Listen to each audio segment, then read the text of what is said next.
This is the Wheel of Time Spoilers podcast.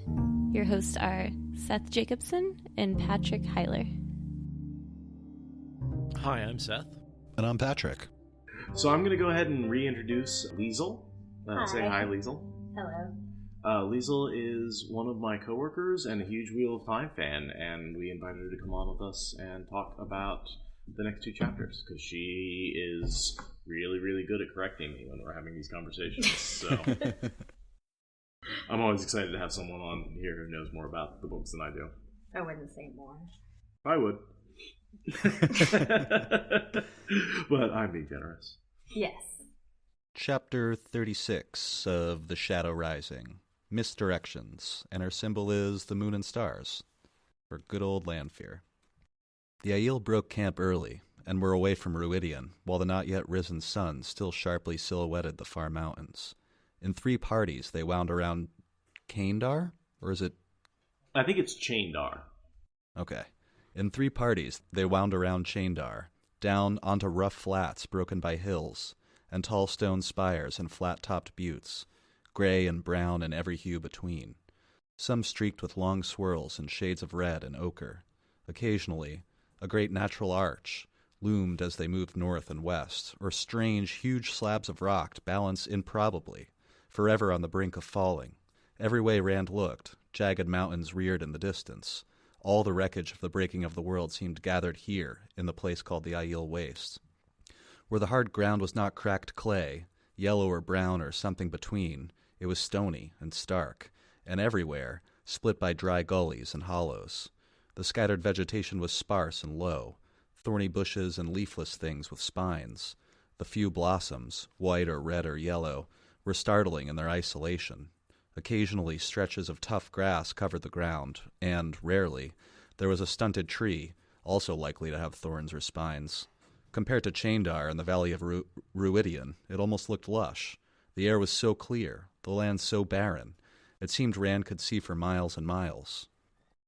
That air was no less dry, though, the heat no less relentless, with the sun a lump of molten gold high in a cloudless sky.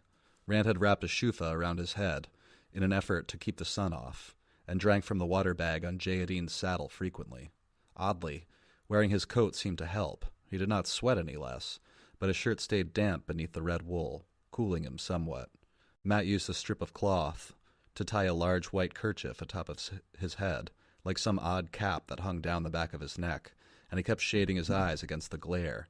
He carried the raven-marked sword spear like a lance, the butt tucked into his stirrup.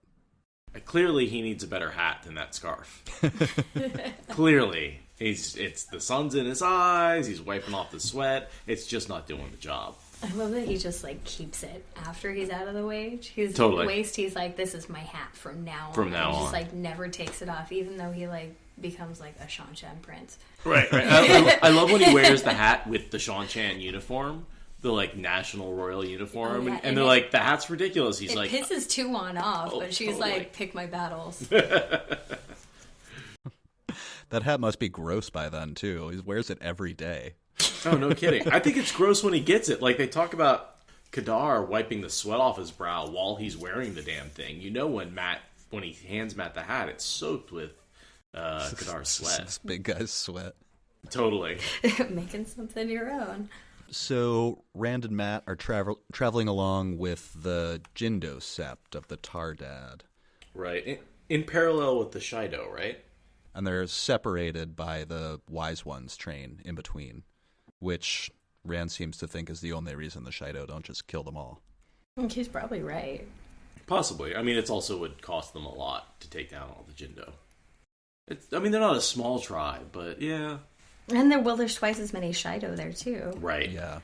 And Aiel on Aiel violence is, crazy skills. Cinematic. Well, yeah. And at this point, there's nothing keeping them as peace, right? They're leaving Ruidian, but is there peace of Ruidian as they leave? Well, I guess that since they're traveling to a gathering, and they're all going to a gathering point for Rand to announce himself, essentially. So I assume that that's why the peace holds, because they're still doing this He Who Comes with the Dawn thing. Not to mention they're separated by mean Wise Ones. Both Travis and Sakan are pointing out that the piece of Ruidian holds traveling to and from Ruidian. Oh, okay. Thank you, guys. So technically, they still are honoring the piece of Ruidian. Technically. But mistakes had been known to happen, as Ruar explains. And I'm wondering what those mistakes were. Oops.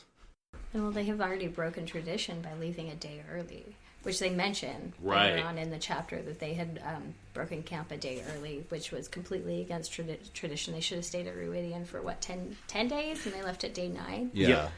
Because Muradin still technically had the chance to come out of the waste alive. Which I find really strange, because if Couladin doesn't believe what Rand saw, then he's got to have a different reason for breaking camp early. But this is also before they meet up with the train, so... Reading back through this, I think it's possible that Couladin has already met with the Forsaken. And already has, just the way he's reacting, he may already have the dragons on his arms. No, he gets that later on, doesn't he? Because they spend quite a lot of time with Jason Nattel in Jason Nattel spends a lot of time in the Shaido camp later on, right before they actually get there. So it is definitely later. Yeah, I think so. I trust you on that. Yeah, I wasn't sure exactly about the timing of when he got it, but just some of his reactions here made me think that maybe he already thought of himself as a clan chief. He might just because he's an arrogant asshole, not because he has the dragons. That's what I was thinking. Yeah, that makes sense. It looks like the wheels are turning. They just have nothing has happened yet. There's a scene a little bit later on where Couladin and Kadir are talking, and they're appears to be serious, but I forget who's watching, either Matt or Rand. It seems like that might be the beginning of the deal. It made me wonder if Couladin is a Darkfriend already. Or technically ever. I'm not sure he ever is a Darkfriend. I think he's just a useful idiot, as the phrase goes. Yeah, I think he's just one of those people that he doesn't care where the power comes from as long as he has it, but they also he's not smart enough, I guess, to really be a useful Darkfriend. I don't think he ever really has it. I think he's just misdirected. I agree. Yeah, I think the Forsaken really enjoy playing with the Shaido and giving them and misdirecting them into doing exactly what they want, because they're just dumb. They make terrible choices. What's the phrase? You can't con an honest man. I've never heard that. Oh yeah. The Shaido are not honest men. Raukos. I liked what Raukos said a second ago, that Couladin is like Elida. Yeah, that's kind of what I was thinking too. Like she's never a Darkfriend either, but she just plays so well into their hands that you're like, are you just an idiot? I consider it like the Thane side of evil. Like, people who aren't Darkfriends and actively evil, but only act out of their own selfishness and end up causing just terrible, terrible things to happen that look evil because they're just stupid selfish. Yeah, and that does seem to be a lot of the motivation for most Darkfriends, that they, you join the order and you get help or whatever to advance your career or whatnot. And then eventually they actually get tapped to do awful things, and then it's too late. You sign the contract, buddy. I think certainly some of them get into that, the Varens, the Shuriams of the world. But some people get into it because they want to kill some folks and torture. Sure. There's some folks who are like, yeah, I like torturing. That's fun. I'm going to be a Darkfriend. Gross.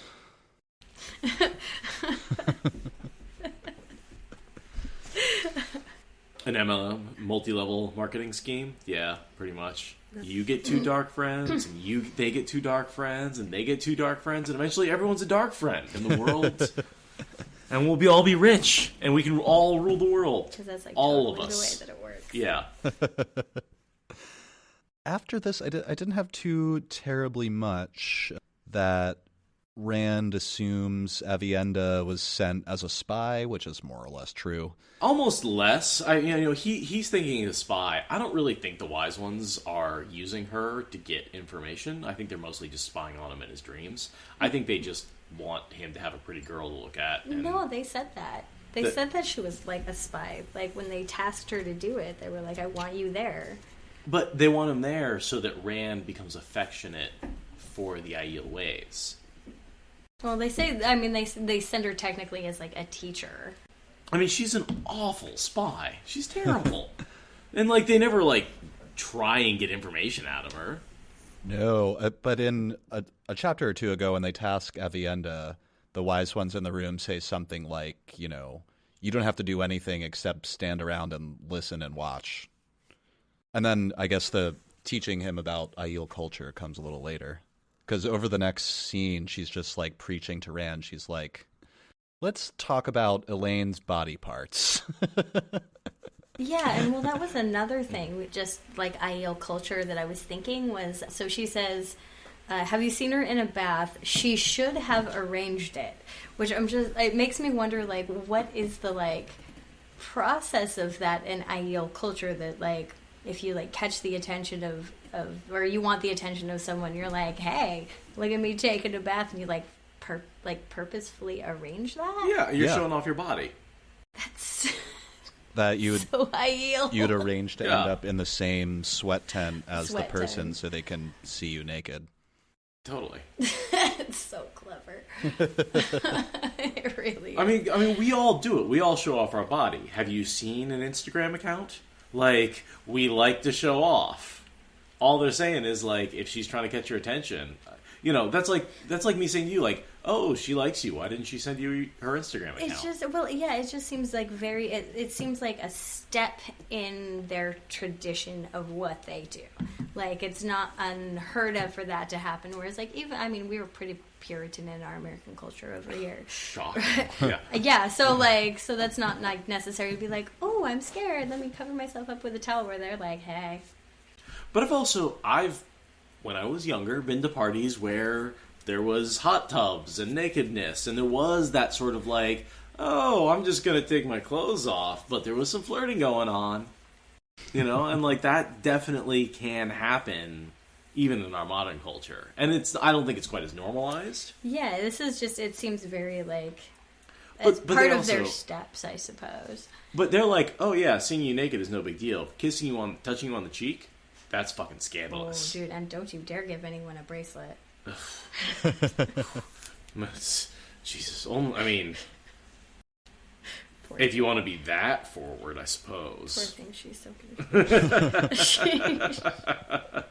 Sakan is bringing up something that kind of demonstrates a little bit more about this aspect of Aiel culture when I think later a group of maidens are trying to advise Rand on how to, is it to court Aviendha, maybe? Yeah, oh, totally, because they think she's courting him, and he's fucking clueless. And they tell him basically to strip naked and, like, dance around outside his tent and pretend like he doesn't know that she's there watching, and then, what is it? And then jump into his bed demurely. I don't remember that at all. No, it's totally, yeah. Excellent advice from Maidens of the Spear on romance. They're like advising him on how to get her attention again because she's like not interested. It does tell him to do all this weirdly, I don't know, I don't want to call it feminine, but it seems like that they're advising him to, like, you know, dress up pretty and put some flowers in your hair and she'll notice you. And it's like the worst advice ever. Well, maybe not in that culture. She'll notice you acting like an idiot. I would definitely notice you if you put flowers in your hair, let's be honest. Yeah. Anyway, so he doesn't want to talk about Elayne. Right. And she's just like, why don't you, like, she told you everything, like, why are you doing this? And he's like, what are you talking about? Those letters made no fucking sense. And so this is where I want you to tell me what you think is in those letters. Yeah, well, we were discussing this the other night. I know, we were talking about this last night, and I was like, I think we disagreed. I just, like, I don't get it. I feel like, so if I were to write, I guess, I don't know. So, like, I feel like the first letter is very basic. Like, I love you, and I'm really happy that we spend all this time together, and I feel like you respect me. And the second one is, like, I feel like it's just her reaction to the fact that he didn't ask her to stay when she wanted him to. And he's like, well, of course she's going to say no. She's a queen. She's a nice guy. She's got shit to do, or an accepted. She's got shit to do. So, of course, he's not going to ask her. And I think that she was, like, butthurt about that because she wanted to tell him no. Right. Which I also don't get, so I'm not entirely sure because, like, it would be, so the first one, I'm in love with you. The second one it would be like, I know, well, I felt like you spurned me, but I wanted to spurn you first. I feel like it's like, I'm not going to do whatever you say. I have my own life. Like, yeah, but that's why he didn't ask her to stay. I've never understood Elayne. I get Min. Min's real easy for me. Let's sit in the corner and read some books. Don't understand Elayne. I feel like she's just really wishy-washy, especially in these two letters, which seem to be like kind of the main point of their entire relationship throughout the rest of the book. A lot of it is based upon these letters. Absolutely. Until the last battle, pretty much. Yeah, they don't really get the chance to hang out very much until the last battle. Yeah, she gets knocked up, and then the last battle, and those are like the other two instances we have of them even interacting with each other. So up until they have that, where she gets pregnant, yes. Then that's like it. They bond, and then they start having babies, but up until that point, like, this is it. That's all we get. And considering they're so... Yeah, jeez. They, like, chat and make out a little bit, and then later Elaine's just like, all right, let's do this. Right? Okay. And they haven't seen each other in, like, a year and a half, and he's gone crazy. Like, real mad in that time. So it kind of surprises me that she still wants him so badly, not even knowing who he is, really. I know. Yeah, that relationship makes the least sense to me out of all the relationships. That's the most love at first sight, happily ever after relationship we get.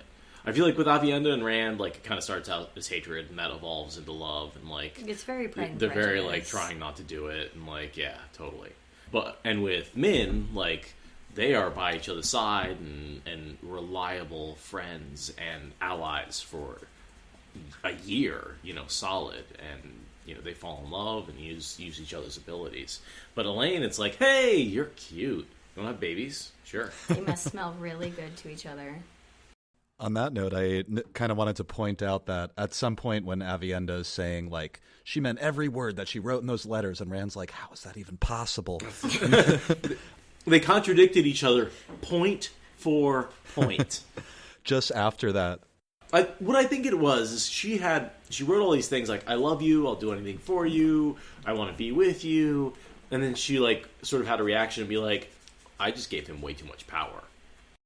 Yeah, I love you, but don't you think you're going to be able to fucking control me and tell me where to go, and, like... But he didn't even try. No, he didn't try. But if you look at the mindset she was in, she totally blamed him for that.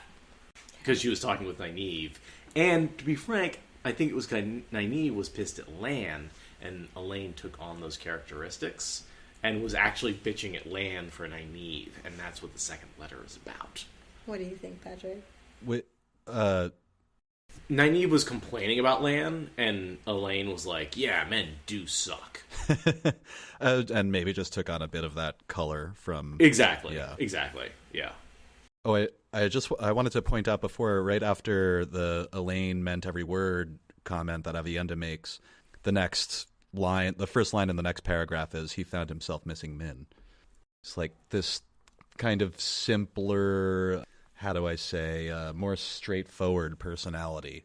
A very Two Rivers personality, whereas Elayne is very much a queen, and Aviendha is very much Aiel, both of which are mysterious and weird. Min is just like Two Rivers girl, she's the local girl that he falls in love with. Yeah. And also, this is the first time we really sort of link all three of these women together. I don't think it's obvious yet that these are going to be the three girls that he falls in love with. I think Aviendha was still a bit of a mystery. And the next things I have are from Matt's perspective, because that was pretty much all of the Rand stuff, those first 4 pages. Yep. Yeah. Okay. I like how she's just spiteful. Do you not enjoy having me listen to you? And he's like, oh yeah, she's got some pretty eyes, but she's so spiteful, but pretty eyes. And he didn't even talk to her first. She talked to him first. Well, yeah, she was sent by the Wise Ones. To listen. How much of that is to listen and to train him? That was definitely, like, not just listening, but also to train him in the ways of the Aiel. It definitely turns into that more as time goes on, where Aviendha is giving Rand lessons. And that is one of the things that Amis and the small group of Wise Ones talk about, that in the position Rand is in right now, he could accidentally offend a clan chief and end up dead. He needs guidance. Right. He needs that knowledge. And don't forget that these are a bunch of, again, early 20-something teenagers who have no idea how to address their feelings and are falling in love for the first time. And I'd like to also point out the speculation that we had in the last chapter, that a lot of Aviendha's malice comes from the fact that she just went through the Ring Terran Grial and had just a bunch of visions about what her future might hold, including what I'm guessing is futures with Rand. And she's seeing that I made this commitment to Elayne, and my future holds a betrayal of that commitment, and I have to. And I'm fucking pissed at Rand, because he's the one, for basically forcing, the future visions have forced me into hating Rand because it forces me to violate Jindo, and gives me toe. Well, especially because she's a Wetlander, and they don't have polygamy in the Wetlands. Exactly. It's straight up not accepted there, so... Yeah, that makes sense, I suppose. I never really figured out why she hated him so much. Because he's never, as far as his and Elayne's relationship goes, he really didn't treat her that badly. No. He didn't really do anything to necessitate that kind of, fury. No, but the hatred comes out after Aviendha goes to Ruidian and goes through the rings and sees possible futures. And then she comes back. But she's blaming him for stuff that hasn't even happened. Exactly. Geez, someone had a dream and got pissed at me for having... But she knows things that must happen, right? That's the whole thing, is Moraine talks a lot about it. The fact that, you get out of those, and, you forget some things and remember other things, but there are a few things you remember must happen. And I think that Aviendha realized that she must freaking end up in love with Rand. And I think you're right, that she just has this misplaced anger. She's angry at what she knows she will do, and she blames Rand for that, as opposed to herself. Possibly. And she's also, just giving up the spears, which is not exactly making her happy. Poor thing. She's, giving up the one thing she really cares about. Until, the Trollocs attack, and then she grabs a spear and fights anyway. Doesn't she get in trouble for that? Of course she does. She's not supposed to fucking touch a spear. Hella in trouble for that. You do not touch a spear, girl. And I think even later when she actually uses the power for the first time as a weapon, she's like, oh, good, I'm glad I'm using the power rather than reaching for a knife. Looking ahead here, the next thing I have really is Dorinda, this Maiden of the Spear, flashing a grin at Matt. I wanted to look her up, but we lost internet. Was she the Darkfriend Maiden of the Spear? Oh, I had just assumed so. I'll look really quickly. Of course, Discord will probably be faster, but there's 2 Dorindas in the series. One is a roof. I did notice that. The other is the Maiden of the Spear. Thanks so much, Comcast. This page is still loading. Here we go. It is not the woman that Matt dated later who was a Darkfriend. She's just... This is one of 2 mentions. This is really her... This is the only mention of her. She is not mentioned again or before in the series. She was also... Dorinda was in the Stone of Tyr, and she's one of the maidens who convinced Matt that playing Maiden's Kiss was a good idea. She was the maiden. But we find that out right here. So I think that grin might be gloating rather than anything else. He did say that she was one of those... She collected the first forfeit, which means she was not happy with the kiss, and she pooped him a little bit. It may have made him bleed just a little bit. So this is a... let's just say he did... he's like, I got nicked less than I did when shaving. This one nicked him. He's like, it's important to keep your horse free of furs. I'm not affording her at all. Yeah, I'm just picking, just keep my head down and picking through my horse fur. Not looking up, not looking down. Nope. Totally not afraid. Not afraid. It's important to keep pips clean. Mm-hmm. So pretty much after that, there's a kind of sequence where as the 3 columns are moving along in parallel lines, 2 spear maidens come running back towards the columns that had been out ahead scouting, and essentially to report that there are peddlers ahead. I did want to mention that as Matt was going through the items he got from going through the doorway, the bloody spear, a silver medallion, and ... It's those memories. So this is where we start to learn that he's actually has memories in his head, and he's starting to like post. He's like, and we get a whole sequence later where he talks about how he's got all these battle memories. But that ... is sort of how he's coming to terms with the fact that the holes in his memories are starting to be filled with these basically battles of dead men and experiences of dead men. He's still trying to convince himself that he can go whenever he wants, except maybe not right now. No, there may be some issues. He has thoughts that he wants to. He wants to leave now, but he also blames Rand in his head for how he feels tied to him. Like he can't leave Rand's side. Yeah. Well, and then when the peddlers show up, he thinks, hey, if they found a way in, they can find a way out. So he's still trying to get out, but he just like keeps finding reasons to like not. To veer in. I also like a heavy man in a pale gray coat and a dark, wide-brimmed hat. That's the first mention of Matt's hat. Yeah. Right there. Buys it off the guy's head. On another person. Which might as well be its own fucking character, by the way. Right? Like, Matt's hat has as much character as, like, half of the minor characters in this book. It certainly has a lot more screen time. Yeah. So let's say the introduction of maybe the second best character behind Bella, Matt's hat. Or Nynaeve's braid. Yeah, that's number 2. Oh man, when they cut that off, I was so sad. Oh, well, it happened in her Aes Sedai test. It got burned off. Yeah. And so, like, that's how you know Nynaeve pre-Aes Sedai test and post-Aes Sedai test is whether or not she's got short hair. Nynaeve's flaming braid. Even wisdoms have to grow up. Yeah, we need 2 new Twitter accounts now. Nynaeve's flaming braid and Matt's bloody hat. Bloody hat. Matt's sweaty bloody hat.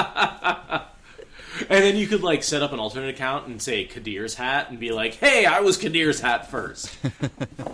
And then I was Matt's hat. I also love how he doesn't sell the hat. Lanfear sells it off his head. Exactly. Yeah. So Matt basically buys his hat from one of the Forsaken. Totally. Off of a Darkfriend. A sweaty, fat Darkfriend. He looks better on Matt. Of course it does. Thought I would read a little bit here, starting with the line 300 paces, just to kind of set the scene with the peddlers. Totally. 300 paces short of the wagons, Ruark signaled a halt, and he and Hearn went on alone. At least, that seemed to have been his intention, but Rand heeled his dapple stallion after them, and the inevitable bodyguard of 100 Jindo followed. And Aviendha, of course, keeping close, as though tied to Rand's horse. Matt rode right with them. If Ruark sent this fellow packing, he did not mean to miss the chance to go along. Couladin came trotting out from the Shaido, alone. Perhaps he meant to do as Ruark and Hearn had intended, but Matt suspected the man was pointing out that he went alone where Rand needed 100 guards. At first, it seemed Moraine was coming too, but words passed between the Wise Ones and her, and they all stayed where they were. Watching, though. The Aes Sedai dismounted, playing with something small that sparkled, and Egwene and the Wise Ones clustered around her. I just liked that little bit where Moraine wants to move forward to see what's happening. The Wise Ones tell her not to, so she listens anyway. And it looks to me like she's explaining to the Wise Ones how to do this trick. Oh, to listen from far away? Yeah. Oh, that's smart. Yeah, actually, I didn't even catch that at all. They're all leaning in like they're sharing earbuds, and I think that might be what's happening. And then Couladin comes out as if he's one of the clan chiefs, like no big deal. Yeah. Ruark's like, go home, Couladin. Did you become a clan chief when I wasn't looking? Ooh. Ooh, sorry, real quick before I turn the page, since I have an actual book here. Matt asks about the Tinkers early on. Like, he's like, you guys allow peddlers, gleemen, and traveling people, and they're like, we don't want to talk about that. That's like a really touchy subject. He's like, oh, okay. Right. Yeah, I think he asks why the Tinkers. Yeah, why would they be a touchy subject? And why do they get special privileges when nobody else does? And, of course, it's because they are Aiel, kind of.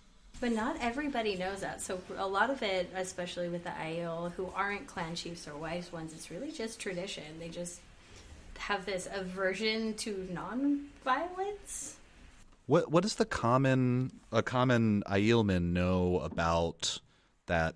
They don't know the full history, right? No. Only the clan chiefs and wise ones. So anybody who's been to Ruidian, those are the only people who know the history of the Tinkers and the Aiel. And not just to Ruidian, they actually have to go through the columns. They can't just go, because Moraine didn't see it when she went through the rings. That's true. She saw her own future. Yeah. And so the Wise One apprentices don't know either, because Nope. they find out, what, the second time through? Yep. But all Aiel call them the Lost Ones. Yeah, but that's passed. I'm guessing that's more of a name that's passed down through the generations rather than something that comes from the columns. I was just wondering, what, if anything, do they know? Or would a common Aiel know? I don't No, think I a don't common think so. Aiel knows anything. I think they just have like an aversion to the Tinkers. They just Yeah. think Through the way of tradition. belief is gross. Same reason why they don't let use swords is it's just offensive. They don't really understand Why it's offensive, yeah. Nodding. Sorry, anyway, I jumped backwards. I apologize. Oh, we do that all the time. Okay. Yeah, so then Couladin comes out acting as if he's all clan chiefy. Yeah, no, he very much wants to be clan chiefy. Yeah. The peddlers introduce themselves to Ruark, who I think gets there first, and says, well, Ruark gives them a major tongue lashing first.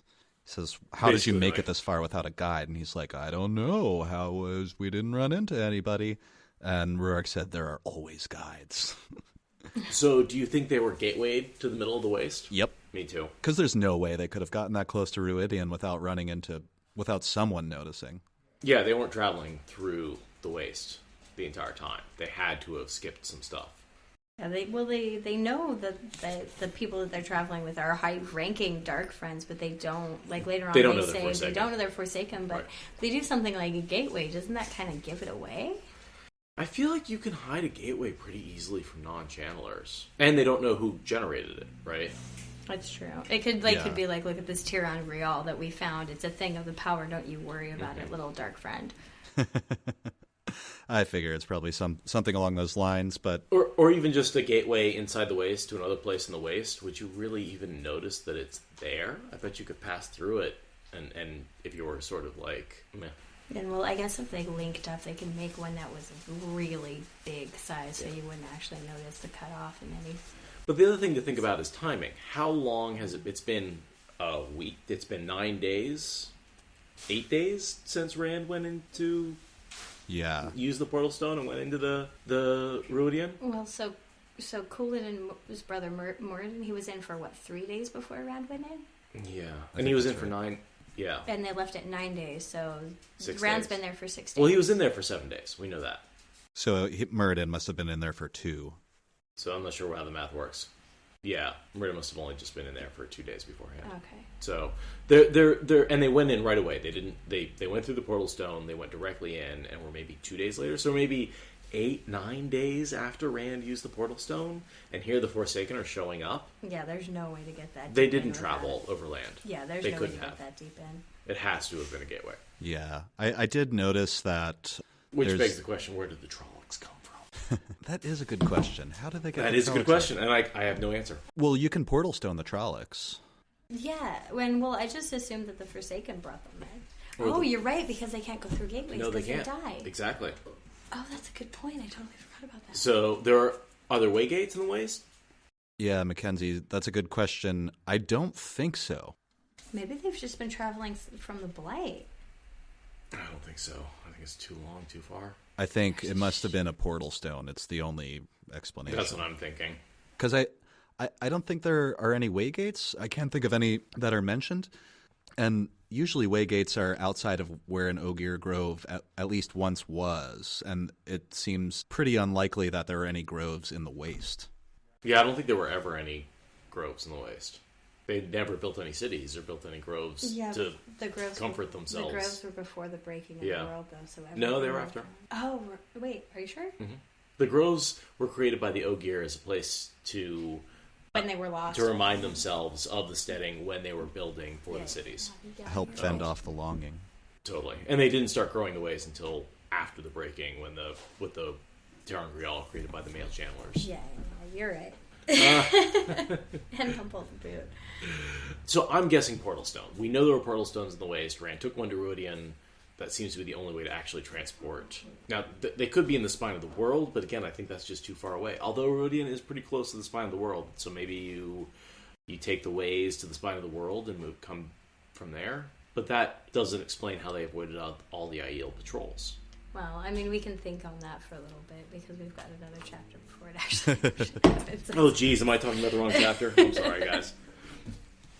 Yeah, right now, how did the peddlers get there? Way, I suppose. Mm-hmm. Do we want to talk about the hat? I think we did that. We hit that. But that happens here. Essentially, the I think Kadir, the peddler, or Hadnan, asks if Ruark wants to trade now, and Ruark says no. Like, you can trade when we get to camp tonight. And then Matt immediately starts trying to trade. Anyway. Well, he wants the freaking hat, yeah. As we pointed out. That is an existing problem for him. Yeah, he's dying. I'll give you a whole gold mark for that hat. That's like a Prada hat. A Prada hat with, like, pre-sweated Prada hat. That's crazy. I mean, I always think of it as just like a cowboy hat. Yeah, the it's just expensive in general. I guess you can... with that, I figured not in the Stetson style, without the bent parts. Do you guys know what the hat is made of? This is really meta, but is it like leather or felt or? I always assumed a leather hat. Yeah, me too. But because it lasts forever and it's really durable. Yeah. But a lot of those hats were made out of felt back in the day. What is felt anyway? It's like pressed. It's not woven. Is it wool? Is it cotton? I think it's. I would say polyester, but I'm not sure. I don't know. I just know that it's not a woven fabric. It's a pressed fabric. I've never really worked with it before. Felt can be made of natural fibers such as wool or animal fur, or from synthetic fibers such as petroleum-based acrylic, or wood pulp, or rayon. Blended fibers are common. So they can be made from anything. The question is what makes it felt. Petroleum-based acrylic. That's what I was thinking. It's the consistency of the material. It's lots of tiny fibers that are basically tangled into a cloth. Yeah, that's where the pressing is. So, like woven fabrics, you can look at it, you can see the lines go this way and that way, and it's just pressed down, basically, until it becomes a sheet. Pretty cool. Yeah, that's neat. Like fleece is one of those. I've worked with fleece before, but that's pretty much the extent of anything I know about that. Anyway, I just always assumed it was a leather hat. Yeah. I have always assumed leather, but, Two Rivers, maybe wool makes a lot of sense, right? But they're not in Two Rivers. Well, no, but he's a Two Rivers guy. Yeah, but he didn't, pick the hat. The hat was just there. But he liked it. I don't know. I have nothing. I believe leather. I'm going to go with leather. Because, old cowboy hats were all made out of leather, right? Yeah. Yeah. That's what you make cowboy. Yeah. I also always assumed that it was a black hat. Is it? He calls it a dark hat. He doesn't specifically say black, but Moen would assume yes. So let's talk about the woman who sold him the hat. Kelly. Lanfear. Yeah, Lanfear. What's her fake name again? Is it Kelly? Is that how she says it? Kylie? Kylie, I think, is more correct. There's lots of L's. I am Kylie Shogi. Either way, yeah, she moved with an incongruous likeness. Oh. Incongruous. Nin just posted a picture of Robert Jordan in Discord basically wearing Matt's hat. Oh, yeah. Yeah, it's the one on the... I bet that's what happened. He just wrote it in. It's the one on the desk cover. Yeah, totally. Yeah. Okay, if you're going to be anybody in the Wheel of Time, Matt's a good choice. That is a good choice. Well, I think all the women are kind of based on Harriet, all the men are kind of based on Jordan. I was always kind of fascinated by that, by how people can invent characters, and it seems to me like you would accidentally write yourself into every character you ever wrote. You know what I mean? Like some aspect, at least. And that's why we love authors, specific authors, so much, is they do write themselves into the books. And I feel like we get a very deep look into Robert Jordan's psyche in these books. And, like, we can talk about the war experiences he had and the Vietnam experiences and how that affects Dumai's Wells and all sorts of stuff like that. Mm-hmm. Like, you know, there's a lot of Jordan in these books. But I'm sure he's also giving you a lot of friends and family and stuff like that. Of course. Yeah, I always sensed that RJ was kind of working something out or really communicating something in the meat grinder scene. Dumai Wells, where it's just, and how awful the aftermath is. It's the first time I really felt like I understood war. John, the bartender, just finished Dumai's Wells, by the way, the first time. Oh, great. Was he stoked on it? I think so. I'm going to talk to him about it tomorrow. Yeah, you got to ask him. Of course, if John was stoked, he might not know. He's a kind of very straight-faced... He definitely asked for book 7. Basically, the reaction I expect is, that was really good. I'd like to read the next book now. Okay, John, here you go. Anyway, so back to Lanfear. Yeah, back to Lanfear. Dress of pale cream silk, like white dress, white lace shawl, Always. ivory combs, black hair. Like, she is absolutely fucking Lanfear. And you get so many clues here in the beginning. But it's all these, like, rolls of fat. And, I know. And the way it says coarse black hair makes you think that it is different, you know, because it's not... Like Lanfear has a lustrous, long, beautiful, flowing black hair. So it's just different enough that I didn't really... well, the first time I read it, I didn't catch it at all. And then, like, even through this last one, I was like, yeah, you know, of course, at these beginning books, like this book 4, you kind of get her mixed up a little bit. I get her mixed up a little bit with Grendel. Like, I think she's too... she's too haughty, I guess, to do... She's very arrogant. Yeah, to be dressed in so much fat. But she says, I am not above that. And she's not, as long as it works for her plans. But Grendel would never be caught like that unless it was forced upon her after fucking up really bad. Well, Grendel I always think of as a very reactionary character. In the Age of Legends, she was this prim, proper, doing everything right... sacrificing everything, living with nothing, no indulgences, everything strict, you know, eating bran flakes for breakfast type personality. And then she went to the dark side and went, fuck that, I am enjoying myself. I am going to have every indulgence I possibly can, and I'm going to enjoy every minute of it. It's funner to have fun.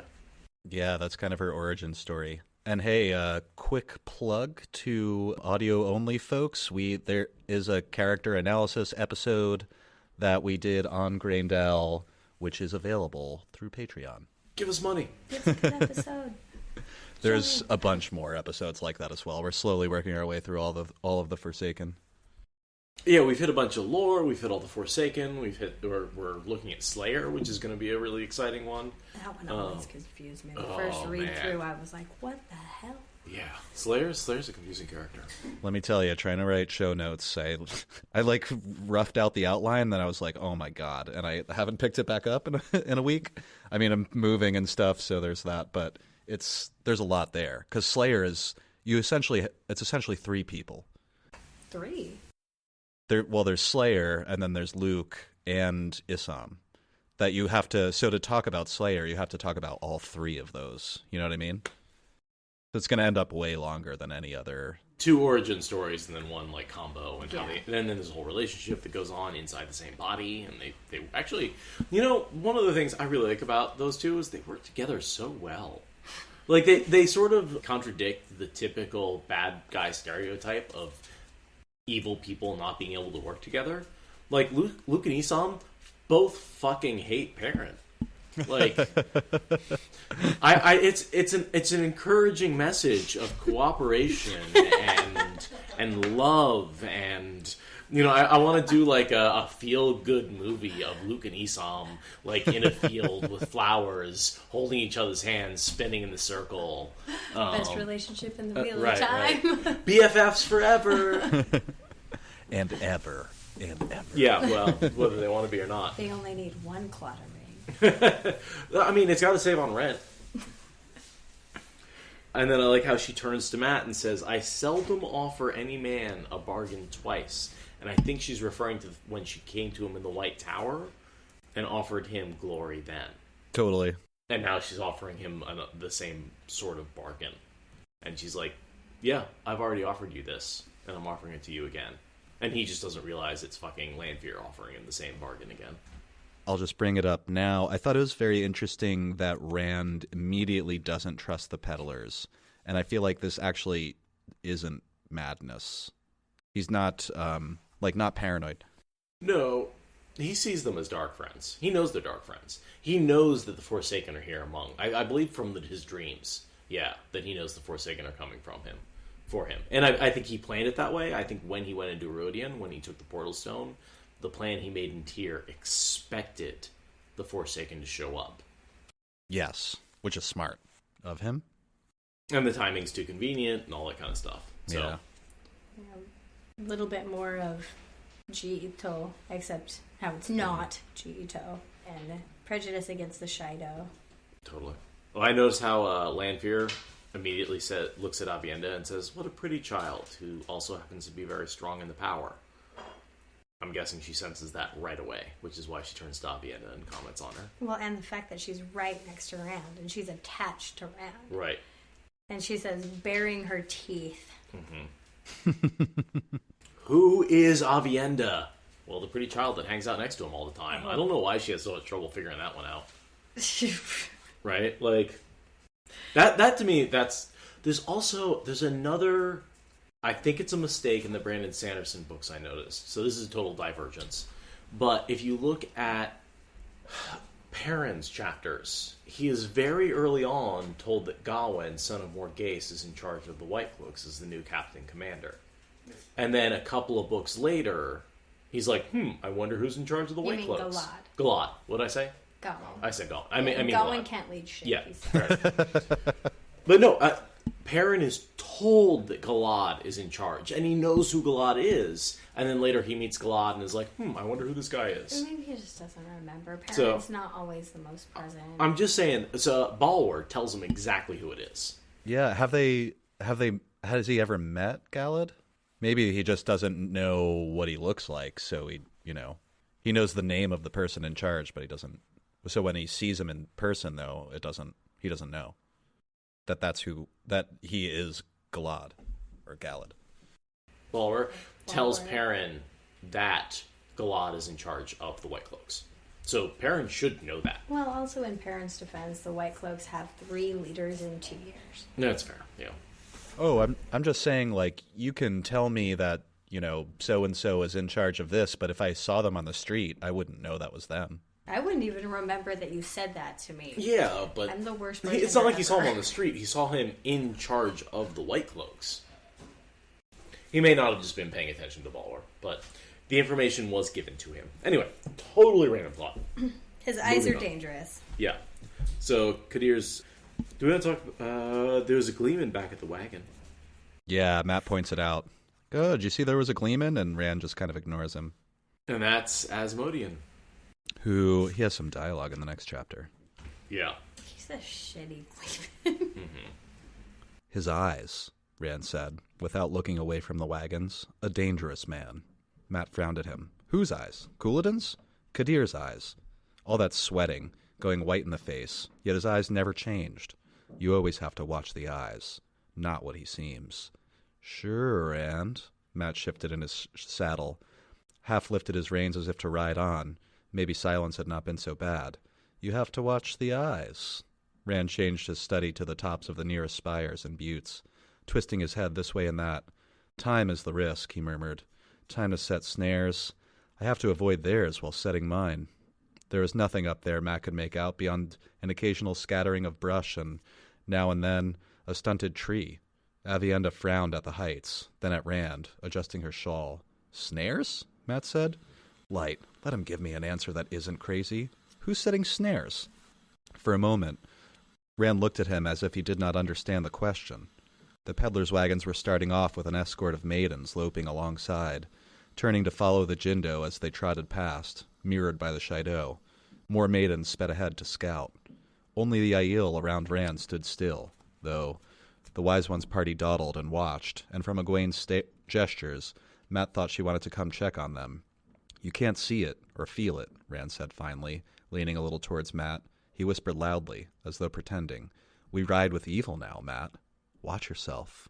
He wore that twisted grin again, as he watched the wagons lumber by.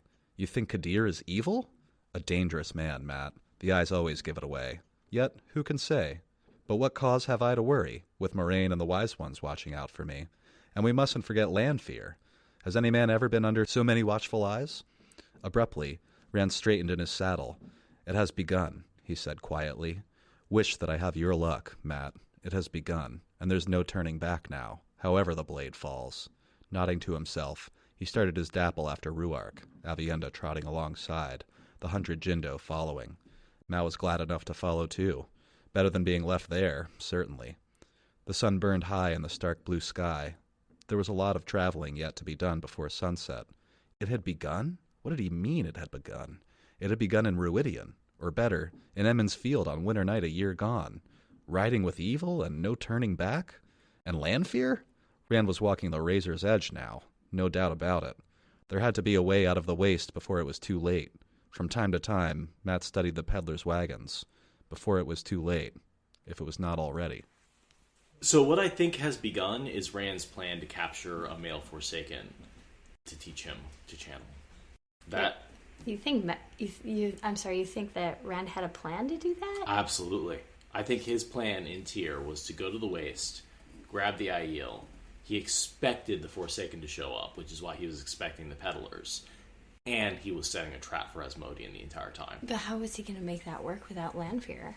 He didn't expect Lanfear. Well, she offered, I suppose. Mm-hmm. And Rand does know that Lanfear has his back for some weird reason. Not that he can trust her, but that she'll help. And he doesn't, he's not really sure how to make Asmodean teach him. I don't think he necessarily... Honestly, I think Asmodean might have been a better teacher without the shield. Because the shield does keep him from providing some information to Rand. He's just not powerful enough. Maybe. Yeah, and I don't think Asmodean's a threat, even though Rand's constantly watching him afterward. I don't think Asmodean's a threat at any point, because... He's hanging on to that tuft of grass. Yeah, and he's afraid that... Good reference, by the way. Asmodean's afraid that the Forsaken and the Dark One believe that he has changed sides. And so he thinks that if he runs into any of them, he's dead. So he can't go back. Yeah, he's got nowhere to run. And he's dead. Yeah.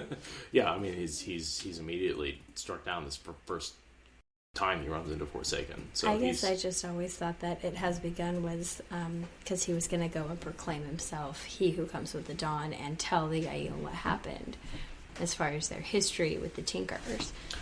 That's definitely part of it. Officially, Yeah. There are many beginnings. But I guess that would have happened a while ago, I suppose. But within context, what he's saying is, we ride with evil now. Watch yourself. And so we mustn't forget Lanfear, which he knows is watching him, I'm guessing at least in his dreams. And then he says it has begun. So it's not in reference to the Aiel at all. It's in reference to the Forsaken. So I do think that he's laying a trap. I'm just hoping that his severiness makes it work out. Sure. Which it does. Kinda. Yes, we are. I am giving Rand an awful lot of credit. But he did just spend a whole bunch of time in Tyr coming up with this plan. And it kind of goes the way he wants. At least in the beginning. He gets the Aiel, and he gets I think he gets a teacher. And he becomes the next level powerful after this. He does, absolutely.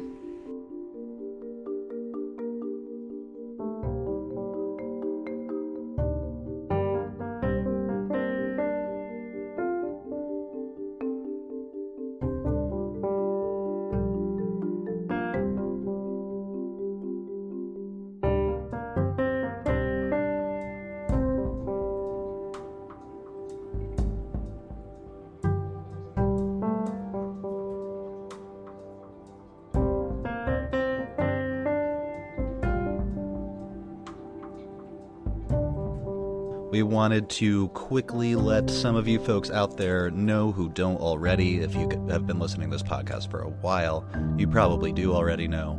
But Watt Spoilers has started a modest meetup on the West Coast that happens in Portland now every year. This year coming will be our second year doing the official Spoiler Con. And we would encourage you to visit our website if you're interested or nearby or just want to check it out at www.spoilercon.org. Please check us out, and if you're interested to come to our little meetup, there's like a bunch of events planned, and our roof mistress here at Watt Spoilers has worked for quite a while now. She set up the first one, now she's setting up the second one. She's a real event planner, and be glad we're not doing it, because we'd be like, I don't know, let's just show up and have a drink at a bar or something, which was originally what we were going to do for the meetup, but it turned into a lot more than that. Thank you for listening to the Wheel of Time Spoilers podcast. Rate us in the Apple Podcast app or support us on Patreon. Is that good enough?